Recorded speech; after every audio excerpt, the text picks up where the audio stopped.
Oremos todos.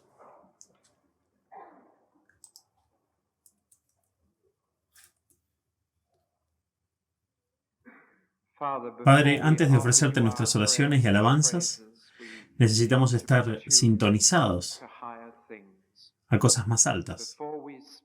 Antes de hablar contigo, debemos escuchar, para que puedas hablarnos y que toda nuestra adoración sea una respuesta feliz a cualquier cosa que tengas que decir. Solo te amamos porque tú nos amaste primero. Solo venimos aquí porque de alguna manera has entrado en nuestras vidas y por eso respondemos con gusto a la invitación. Hemos estado ocupados con muchas cosas esta mañana.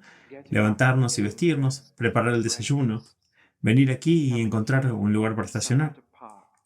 Tantas cosas han ocupado nuestra mente que necesitamos estar en silencio.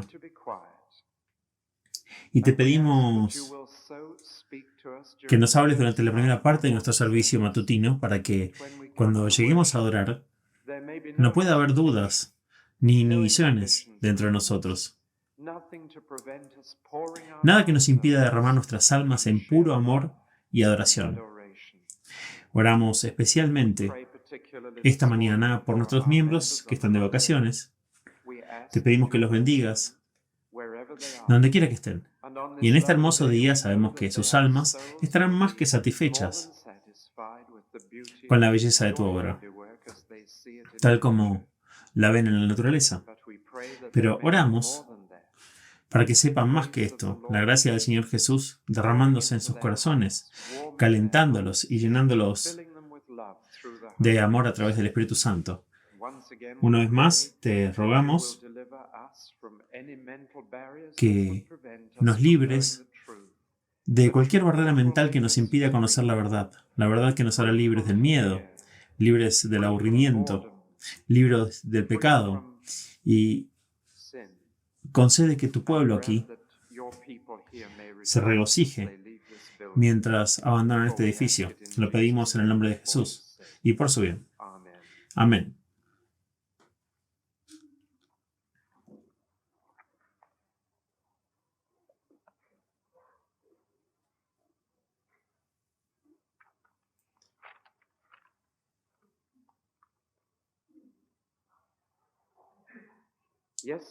Ayer por la mañana estaba escuchando en el cine, en lo alto de High Street, escuchando a Lord Rowlands, el rector de la Universidad de Guildford, dar un discurso sobre el lanzamiento a la Luna. Y él siempre tiene algo que vale la pena decir, y uno o dos comentarios bastante memorables que hizo sobre el vuelo a la Luna. El domingo pasado por la noche, debo confesar que no me acosté y me quedé despierto toda la noche para ser testigo de esta ocasión histórica. Pero una de las cosas que dijo Lord Rowlands fue que si bien fue un logro asombroso llevar a ese hombre a la Luna, lo que le pareció más maravilloso, si no más, fue el hecho de que pudimos verlo suceder en el momento que pasaba. En otras palabras, no solo hicimos el milagro de llegar ahí, la maravilla científica de hacer aterrizar a un hombre ahí, sino también pudimos compartirlo en ese momento. Y ciertamente eso es lo que constantemente me sorprendía mientras me esforzaba por mantener los párpados abiertos en las primeras horas del lunes pasado. Que pude verlos actuar y hablar en un momento, en un lugar, en un planeta donde no hay atmósfera en la que el sonido se pueda mover. Y que pudimos escucharlos hablar, y esto fue una maravilla de la comunicación. Ahora, mi estudio de esta mañana es sobre la comunicación del Espíritu Santo en el libro de los Hechos. Esto es lo que me llama la atención. Es que hay muchas referencias que de hecho Dios tenía un problema de comunicación, si puedo decirlo de esta manera. Aquí está Dios en el cielo más alto, aquí está su pueblo en la tierra, y Él desea comunicarle sus pensamientos. ¿Cómo lo hace? Hay un golfo más grande aún que el golfo que hay entre la Luna y la Tierra, porque la Luna es una esfera física y la Tierra es una esfera física, Y las ondas de radio son posibles a través del espacio. Hay una conexión física directa entre la Luna y la Tierra a través de la radio. Pero desde el cielo más alto donde habita Dios, que es una esfera espiritual, hasta la Tierra, que es una esfera física, hay un problema aún mayor de comunicación, un problema que los hombres, con toda su tecnología, nunca podrán resolver, porque la tecnología solo puede lograr la comunicación física a través de algún tipo de ley física. Pero Dios es espíritu y el cielo es un reino espiritual. Y cruzar el golfo entre el mundo espiritual y el físico de las personas físicas era el problema de comunicación con Dios. Cuando estudiamos el Antiguo Testamento, encontramos que Dios tenía muchas maneras diferentes de superar este problema. Por ejemplo, Dios escribió en las paredes. Esa fue una forma en la que superó el problema. Los hombres hacen muchos escritos en las paredes de diversos tipos, pero Dios lo hizo y se encuentra en el libro de Daniel. Dios escribió en el palacio de Belsasar un mensaje que deseaba comunicar.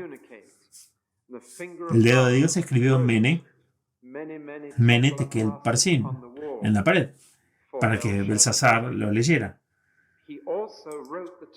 También escribió los 10 mandamientos con su dedo en tablas de piedra. Otro método de comunicación que usaba a veces. Él enviaba otras veces ángeles que tienen la capacidad de cruzar lo que ningún astronauta o cosmonauta tiene la capacidad de hacer. Cruzar del reino espiritual al físico y transmitir mensajes haciendo esto. Los ángeles eran otro de los métodos de comunicación de Dios. Los sueños eran otro. Y a veces Dios puso el aire en movimiento de tal manera que se produjo un trueno, y un trueno de un tipo particular que formó los sonidos vocales y consonantes del lenguaje, de modo que realmente permitió a la gente escuchar físicamente su voz a través del trueno. Sucedió en Sinaí, sucedió en el sepulcro de Lázaro, en los días de nuestro Señor, sucedió en el bautismo del Señor Jesús y otras veces. Pero el principal método de comunicación que Dios usó durante la mayor parte del Antiguo Testamento fue el método de comunicación que llamamos profecía. Esa fue la forma en que eligió transmitir la mayor parte de lo que quería decir a la tierra. La profecía es algo bastante simple. La palabra profeta significa simplemente un portavoz. Un portavoz. Por ejemplo, cuando Moisés fue ante el faraón, Moisés estaba muy inseguro de su propio discurso. Si tenía un impedimento o no, no lo sabemos, pero Dios dijo, yo no puedo hablar con el faraón. Y Dios le dijo a Moisés, le dices a Aarón qué decir, y Aarón será tu profeta. Y ese es casi el primer uso de la palabra profeta en la Biblia. Significa simplemente alguien que pronunciará un mensaje dado por otra persona. Así que si alguien le dice a usted, ¿podría por favor ir y decirle a la señora Smith que voy a estar esto y esto a las 4 de la tarde? Si vas y le dices, ella estará a las 4 de la tarde y esto, usted es un profeta. Simplemente tiene palabras transmitidas que les han dado a otra persona y transmite el mensaje. No es tuyo, no es un mensaje de tu mente, no es un mensaje en el que tuviste que pensar detenidamente, no es de ninguna manera tu mensaje, excepto que tu boca lo pronunció. Eso es todo. Y eso es lo que es la profecía. Y Dios eligió revelar la mayor parte de su verdad, no toda, pero la mayor parte, a través de la boca de los profetas, desde Moisés hasta Malaquías. Y literalmente dice, pondré mis palabras en tu boca. Todo lo que tienes que hacer es estar dispuesto a hablar, cueste lo que cueste. Voy a poner mis palabras en tu boca. Por lo tanto, es un milagro de palabra. Las palabras de los profetas en el Antiguo Testamento no vinieron de las mentes de los profetas. No fueron los profetas que comentaron la escena a su alrededor. Eran simplemente portavoces. ¿Por qué? Amós era solo un jardinero. Él dice, Yo soy un cuidador de sicómoros, no soy un predicador, pero Dios me dijo que fuera su portavoz y tengo que hacerlo. Abro mi boca y hablo lo que Dios pone en ella, cueste lo que cueste. Esto es profecía. Y hay un texto en el libro de Deuteronomio que quiero leer, que nos dice dos cosas sobre el profeta. No voy a darles la referencia, lo pueden buscar cuando lleguen a casa. En realidad es Deuteronomio 18:22, pero no necesitan buscarlo.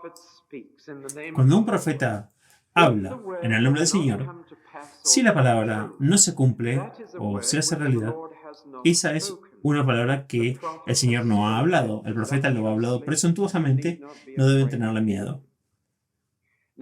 Bueno, eso me dice tres cosas acerca del profeta. Primero, que un profeta está realmente concernido en predecir el futuro. Esa es la función principal de la profecía, hablar la palabra de Dios sobre el futuro. Y claramente eso es un milagro que nadie tiene el poder de hacer. Sé que el Dr. Von Braun nos está diciendo que habrá un hombre en Marte en 1980 y no puede predecirlo con certeza si la economía estadounidense colapsa entre ahora y entonces. Sería muy improbable, a menos que los rusos logren hacerlo. Pero ningún hombre en la Tierra puede decir definitivamente lo que va a suceder en el futuro. Dios puede hacerlo porque conoce el fin desde el principio, y el don de profecía se ocupa principalmente de transmitir a hombres y mujeres el único área del conocimiento en la que son incapaces de descubrir por sí mismos. Aquellas partes del futuro que necesitamos saber si vamos a comportarnos correctamente en el presente. Necesitamos saber mucho sobre el futuro. Necesitamos saber cómo va a terminar el mundo. Necesitamos saber qué va a pasar después de que termine. Necesitamos saber muchas cosas que no sabemos de cualquier otra fuente.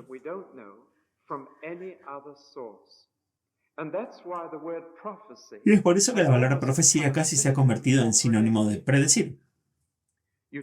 Hablas de alguien que profetiza algo sobre la próxima semana y quieres decir que lo están prediciendo.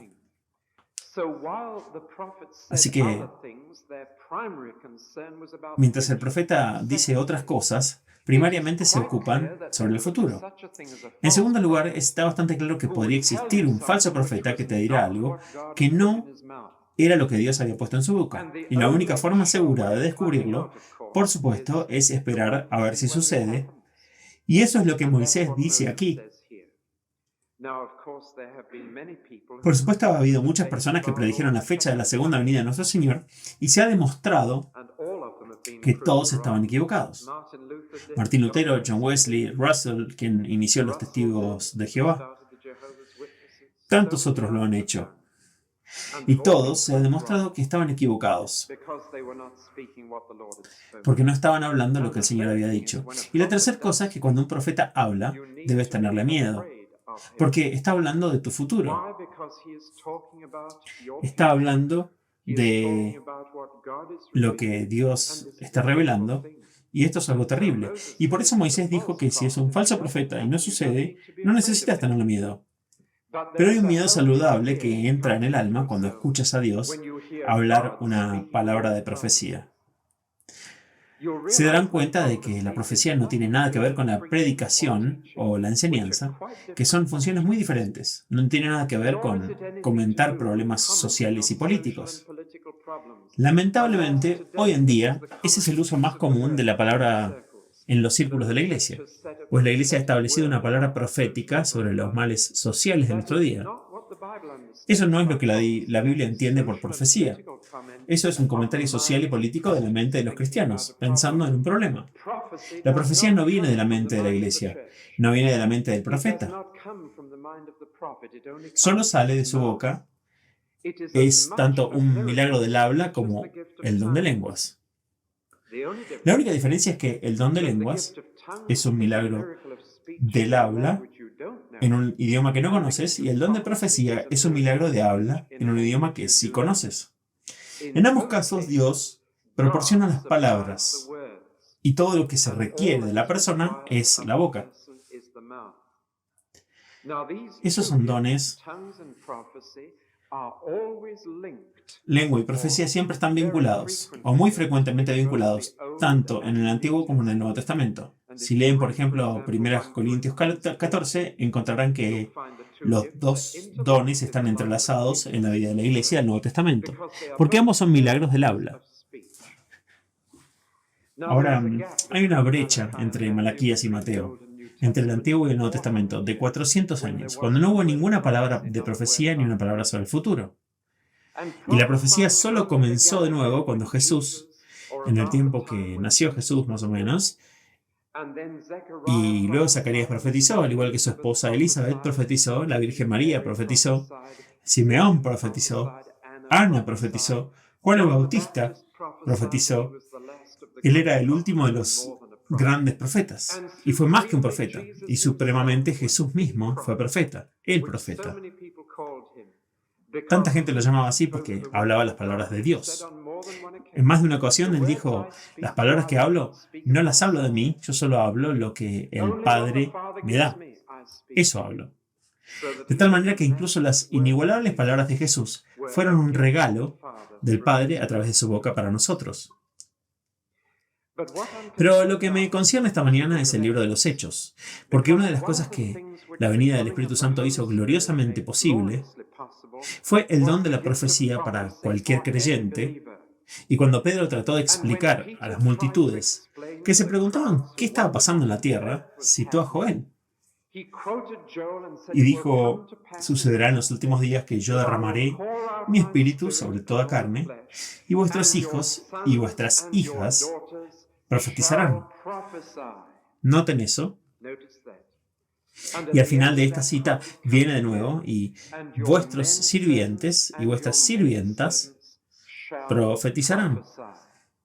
En otras palabras, este milagro de poder hablar las palabras de Dios que Él da en un idioma conocido a las personas para su consuelo, fortaleza o desafío, se la dará a cualquier creyente, ya sea hombre o mujer, rico, pobre, alto, bajo, no importa. Y este es el regalo que aparece en Hechos.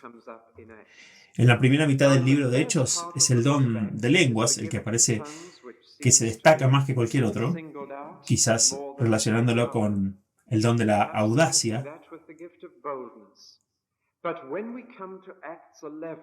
Pero cuando llegamos a Hechos 11 comienza el don de profecía a ser ejercitado y continúa a través del resto del libro, y hay 9 referencias a ello en el libro de Hechos que quiero explicarles y comentar brevemente.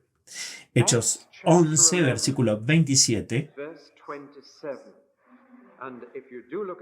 y si lo buscan, esto les convencerá de que no es David Powson hablando, sino los Hechos de los Apóstoles. Bueno, en estos días, los profetas bajaron de Jerusalén a Antioquía, y uno de ellos, llamado Ágabos, se levantó y predijo, por el Espíritu Santo, que habría una gran hambruna sobre todo el mundo. Y todo esto sucedió en los días de Claudio, que en realidad fueron un poco más tarde. Y los discípulos determinaron a cada uno según su capacidad para enviar socorro a los hermanos de Judea. Y así lo hicieron, enviándolo a través de los ancianos por mano de Bernabé y Saulo. Aquí hay algo muy notable. Estamos acostumbrados a escuchar en estos días sobre las hambrunas. Estamos acostumbrados a repetidos llamamientos de ayuda de la India, del Lejano Oriente, de todo el mundo. Casi se está convirtiendo en un lugar común. Así que se han creado organizaciones para eso, Oxfam, Christian Aid y el resto. Y tan pronto como se enteran de una hambruna o una necesidad, canalizan los dones, los donativos, lo más rápido posible hacia la necesidad. Pero aquí pasó algo completamente diferente. Aquí hay un hombre llamado Ágabo, y no sé nada acerca de él, excepto que profetizó por el Espíritu Santo y dijo que habría una hambruna. Así que preparemos el fondo ahora antes de que comience. Así dice el Señor, habrá una hambruna. Y leemos que cuando llegó la gente de Dios, estaba listo para ayudar a sus compañeros. Vean cuán útil sería el don de la predicción para que las cosas que surjan estén listas para enfrentarlas tan pronto como surjan. Y esta fue una predicación directa que se hizo realidad en los días de Claudio. Eso es profecía. Él no es un predicador, no era un maestro, no era su trabajo levantarse y dar sermones. Agabus era un hombre lleno del Espíritu Santo y podía profetizar. Se dan cuenta ahora que Bernabé y Saulo fueron los tesoreros del fondo de ayuda y fueron enviados con el dinero a Jerusalén. Esos dos figuran nuevamente en el siguiente capítulo, el 13. La separación de dos misioneros. Vamos a hacer esto en el servicio de esta noche, así que es apropiado que llegáramos a esto esta mañana.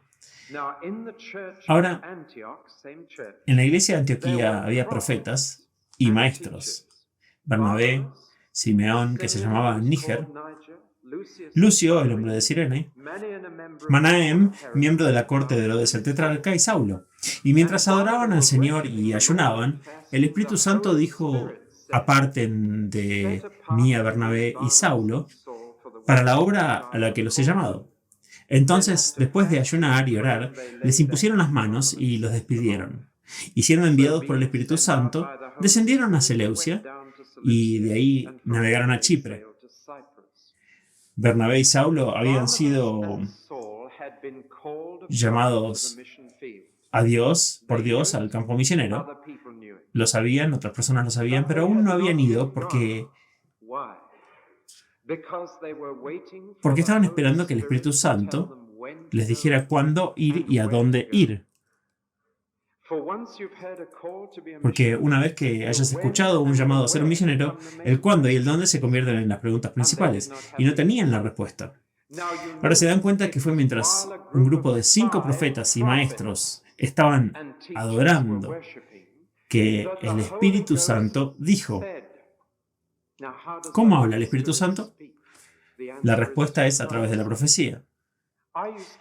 Yo solía pensar en mi ingenuidad antes de entender qué era la profecía, que debían haber tenido algún tipo de impulso o votaron al respecto. O alguien tuvo un pensamiento sobre esto y que así era como el Espíritu Santo normalmente hablaba. Sé mucho mejor ahora. Estos eran profetas y nos dice que eran profetas, así que cuando adoraban esperaban que el Espíritu Santo tomara la boca de alguien y pusiera palabras en esa boca. Y el Espíritu Santo se levantó y dijo: sepárenme a estos dos. Los he llamado y ahora envíenlos. Sepáralos de su hogar, sepáralos de esta iglesia, sepáralos de su trabajo diario,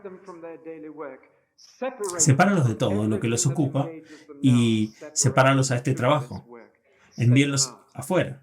Y así dice, fueron enviados, no por la sociedad misionera de la iglesia primitiva, la SMIP, si existiera tal cosa, lo cual no creo que fuera, ni fueron enviados por la iglesia de Antioquía con su bendición, sino que fueron enviados por el Espíritu Santo y no tenían dudas de quién los envió. Habían tenido una palabra de profecía. Entonces, la tercera referencia está en el mismo capítulo.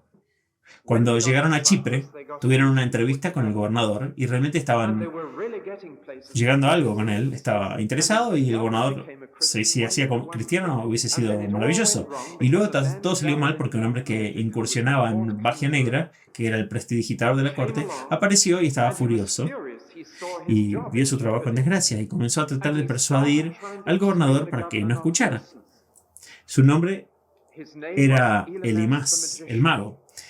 Eso es lo que significaba la palabra de todos modos. Y el versículo 9 dice, pero Saulo, que también se llamaba Pablo, lleno del Espíritu Santo,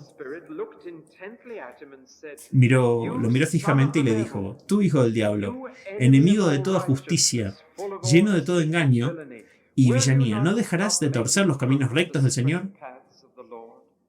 Y he aquí, ahora la mano del Señor está sobre ti y quedarás ciego y no podrás ver el sol por un tiempo. Hay una predicción bastante horrible, pero Pablo estaba lleno del Espíritu Santo y sabía por experiencia personal que Dios podía cegarte. Y sabía que este fue un castigo apropiado para aquellos que deliberadamente pusieron su rostro en contra de Dios. Si alguna vez una descripción de lo más terrible que se puede hacer está aquí: torcer los caminos del Señor. Aquí hay un camino recto de Dios al corazón.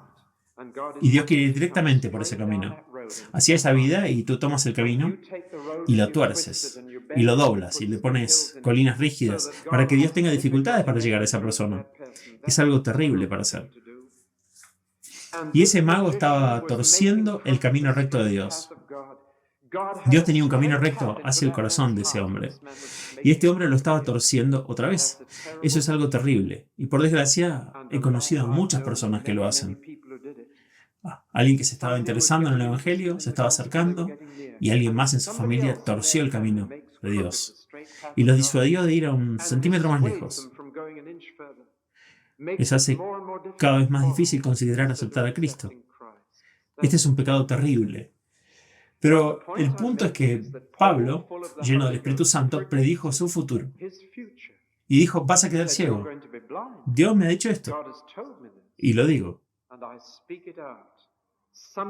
A veces una profecía tiene que hablar de castigo, y muchas de las profecías del Antiguo Testamento ya lo hacían. La siguiente referencia es el capítulo 15, versículo 32. Me pregunto si se dan cuenta de cuántas referencias hay sobre la profecía en el libro de los Hechos hasta esta mañana. Hay más sobre la profecía que el bautismo, en agua, quiero decir. Y aún así damos mucha atención al bautismo. Hagamos lo mismo con la profecía. Versículo 32. Y Judas y Silas, que eran ellos mismos profetas, exaltaron a los hermanos con muchas palabras y los fortalecieron. Y estos dos hombres solo aparecen por las páginas de las Escrituras esta vez. Judas y Silas, no sabemos nada sobre ellos, pero sí sabemos esto: un profeta puede fortalecer a sus hermanos, puede fortalecer a una iglesia, puede consolar una iglesia, en el sentido más profundo. Y el don de profecía se da para fortalecer el cuerpo de Cristo. Capítulo 16 ahora. Cuando el plan de la cruzada de Pablo salió mal. Versículo 6. Y pasaron por la región de Frigia y Galacia, habiendo sido prohibido por el Espíritu Santo hablar la palabra en Asia. Y cuando llegaron frente a Misea, intentaron ir a Bitinia, pero el Espíritu de Jesús no se los permitió. Pasando junto a Misea, llegaron a Troas. ¿Cómo los detuvo el Espíritu Santo? La palabra prohibir significa decir que no vayas. No significa poner un impulso en sus corazones, una especie de sentimiento de que no deberían. Esa no es como se usa la palabra. Esa no es la palabra adecuada aquí. La palabra usada, prohibir, es no hagan eso, diciéndolo. Como ese niño, cuando le preguntaron cómo se llamaba, dijo que se llamaba Johnny No. Así lo llamaba su madre.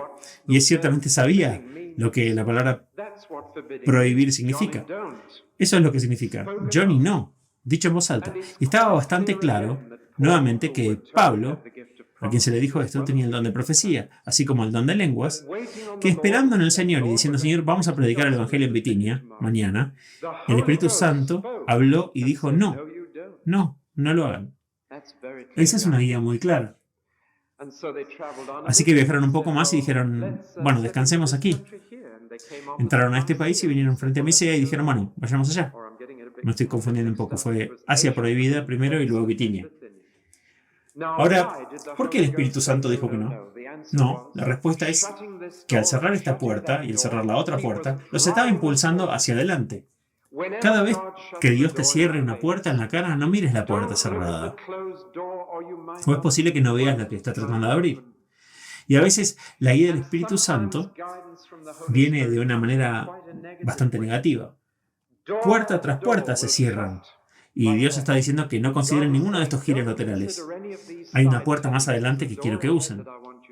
Y la puerta frente a ellos en esta etapa era la puerta a Europa. Y el Evangelio vino a Europa como resultado de esta profecía negativa. Pasemos ahora al capítulo 20 y 21. Pablo se está acercando al final de sus viajes misioneros y hay 3 versículos que voy a escoger y voy a leer juntos. El versículo 22 del capítulo 20.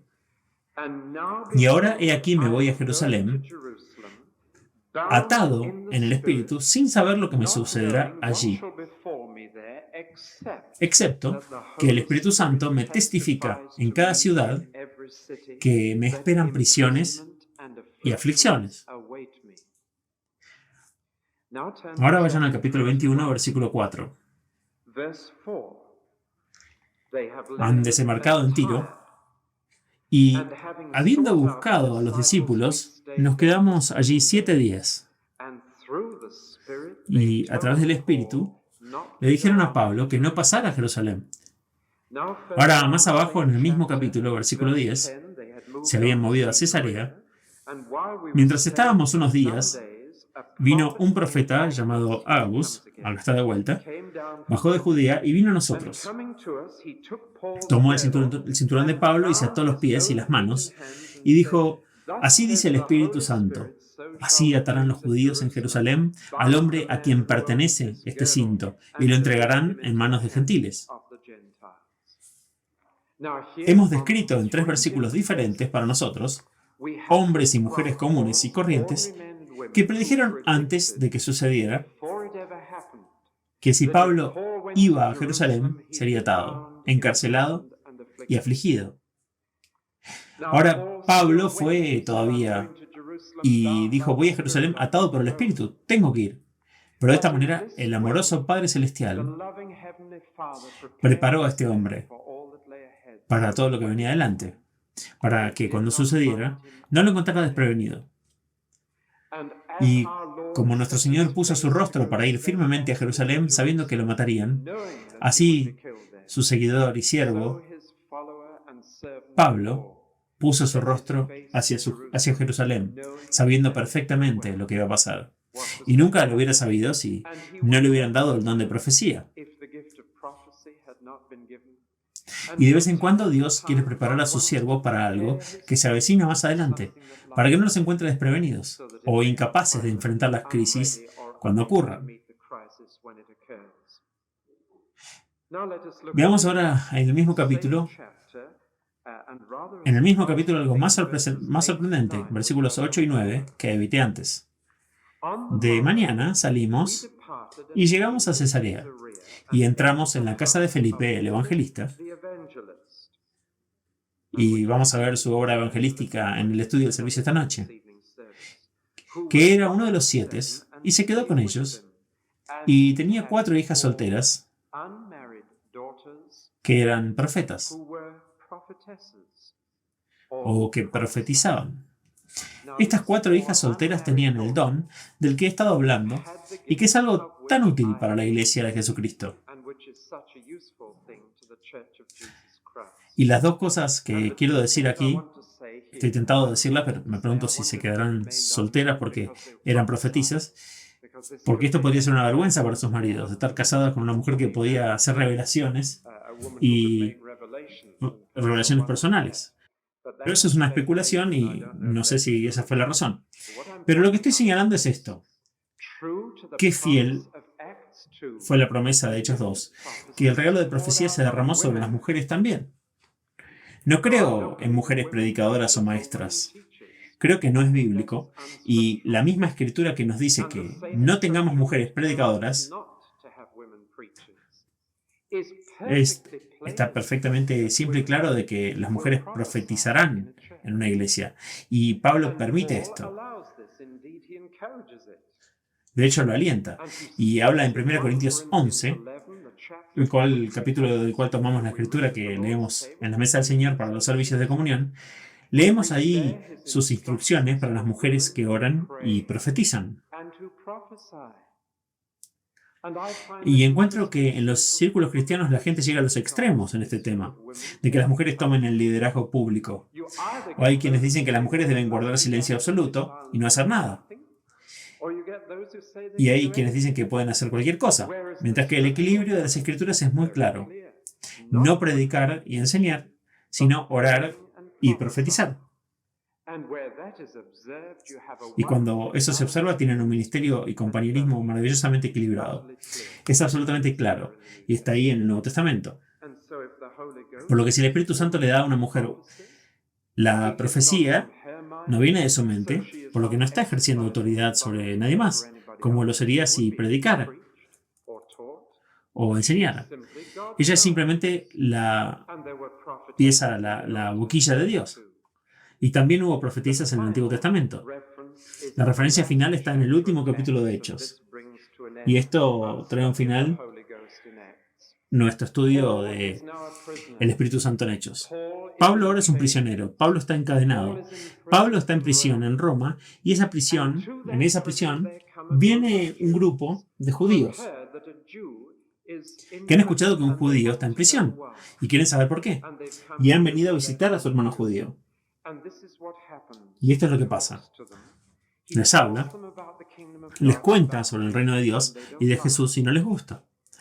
Versículo 24. Algunos quedaron convencidos por lo que dijo, pero otros no creyeron.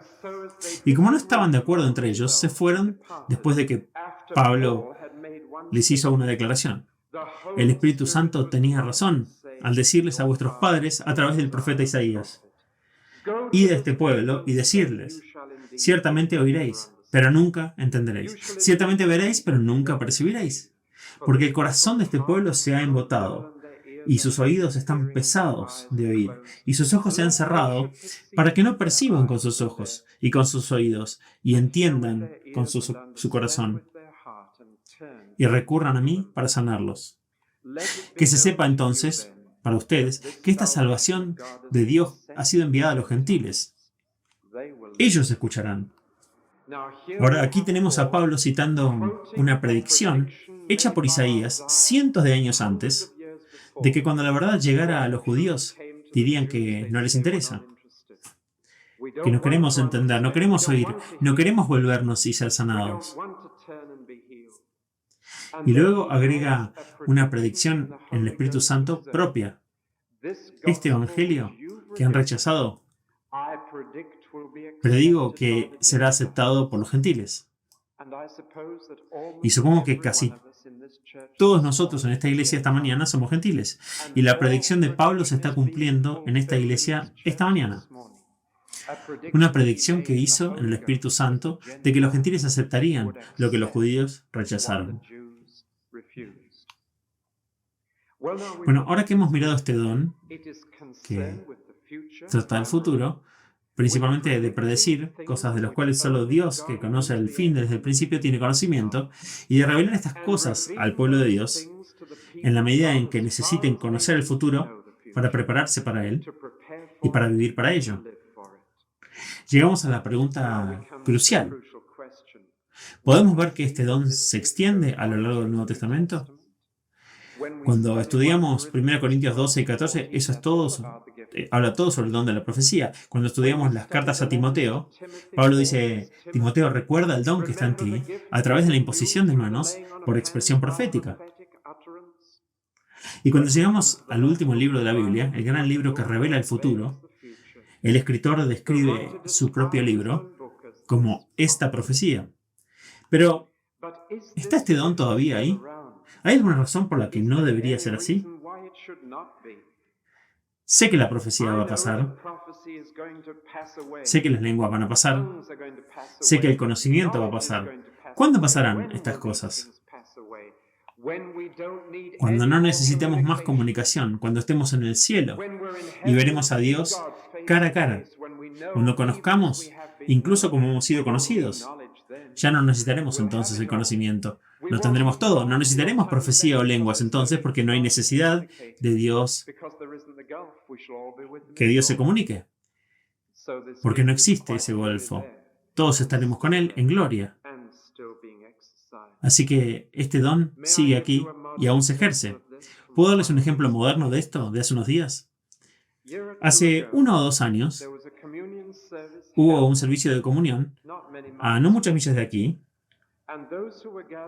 y los que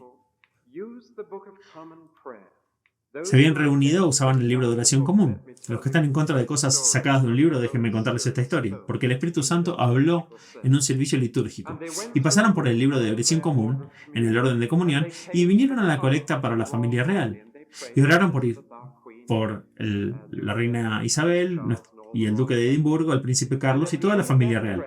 Y al final de esa oración, mientras hacían una pausa, una dama se levantó y profetizó. Y dijo, el príncipe Carlos tendrá una oportunidad muy pronto para escuchar el Evangelio. Oren por él. Entonces la señora se sentó y hubo silencio. Y hubo 200 personas que interrumpieron el servicio de comunión y oraron por la familia real y por el príncipe Carlos en particular. Ahora, no sé si alguna de las personas presentes en ese servicio sabe lo que yo sé, y mis conocimientos provinieron de una revista para mujeres que mi esposa estaba leyendo un día, algunos meses después. Y mi esposa dijo, aquí hay un artículo muy interesante sobre el príncipe Carlos y hay un poco sobre su religión. Y me lo pasó, y este era el artículo habitual sobre la familia real con todo tipo de hábitos personales y todo tipo de cosas que se muestran públicamente para todos nosotros. Pero en un párrafo decía que un fin de semana, mientras el príncipe Carlos estaba en Australia, en el campamento Timbertop, fue en un viaje de fin de semana a Blackfoots, a territorio aborigen, y el domingo por la mañana vio un cobertizo de chapa en Backwoods. Y fue allí y era un salón de misión para los aborígenes, y fue al servicio. Era más animado y ruidoso que cualquier otra cosa que hayan visto en su vida, habiendo sido criado cuidadosamente. Y entró y cantaron sus coros y aplaudieron, pero él escribió a su madre, la reina, y dijo algo como esto. Creo que ahora sé qué es el verdadero cristianismo. Y le dije a mi esposa, ¿podríamos averiguar cuándo sería eso? Y lo resolvimos, y fue justo después del servicio, a no muchas millas de aquí. Ahora solo Dios lo sabía, y yo no sé, hasta que les dije ahora, si alguien más lo sabía. Pero eso es lo que le pasó al futuro rey de Inglaterra. Y vino una palabra de profecía en el servicio de comunión en la iglesia de Inglaterra. Simplemente permitió a la gente orar. ¿No ven qué hermoso regalo podría ser? ¿Ven cómo Dios anhela hablarle a su iglesia? No solamente por un sermón preparado por el hombre que está justamente ahí para hacerlo. Eso también tiene su lugar. Y en el Nuevo Testamento hay maestros cuyo trabajo es hacer lo que yo he estado haciendo esta mañana. Pero la profecía no tiene nada que ver con la predicación. La profecía puede ser ejercida por cualquiera que esté llena del Espíritu Santo. Es un don para el cuerpo de Cristo y un don que ha sido dado y nunca retirado, que yo sepa. Y está esperando para ser reclamado. Oremos. Dios, fue maravilloso que los hombres pudieran comunicarse sobre todas estas millas, pero te alabamos ahora que puedes comunicarte con nosotros y que podamos comunicarnos contigo. Ahora te agradecemos por tu palabra y te agradecemos que eres un Dios que habla y que a través de los siglos has hablado y puesto palabras en la boca de las personas. Oh Dios nuestro, Padre Celestial, ayúdanos a escuchar y ayúdanos a obedecer todo lo que dices. Por medio de Jesucristo nuestro Señor. Amén.